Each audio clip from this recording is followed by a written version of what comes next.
Et Dieu m'a dit hier, si ma grâce est accomplie dans ta vie, c'est aussi car tu as obéi.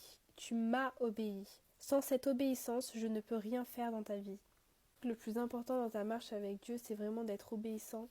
Et quand tu sens dans ton cœur que tu dois faire quelque chose, fais-le. Parce que si tu le fais pas, Dieu trouvera quelqu'un d'autre pour le faire et tu perdras la bénédiction.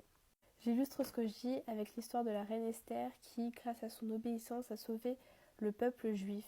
Donc tout commence à cause d'un homme qui s'appelle Haman, qui déteste profondément les juifs et qui va faire paraître un édit pour éradiquer tous les juifs de Perse. Et Esther, qui est juive, est la seule qui peut empêcher ça en fait. Du coup, Mardochée lui dit d'aller parler au roi. Sauf que le roi, ça fait plus d'un mois qu'il n'a pas appelé Esther et que si Esther y va sans que le roi l'ait appelée, bah elle risque la mort en fait, c'est la loi.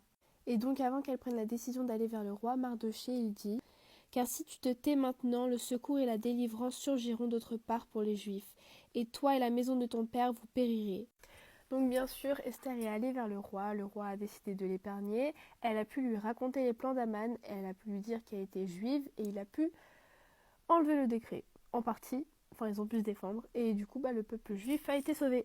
Il y a beaucoup de choses à dire sur le livre d'Esther, mais le plus gros à retenir, c'est vraiment l'obéissance qu'elle a eue, et que sans son obéissance à Mardochée, elle n'aurait rien fait du tout, elle aurait raté sa destinée, elle n'aurait pas sauvé son peuple. Notre Mardochée à nous, c'est Dieu, et c'est lui qui nous donne les directives pour faire son plan dans notre vie. Si tu obéis Dieu, tu peux t'attendre à recevoir de grandes bénédictions et de grands changements surtout dans ta vie.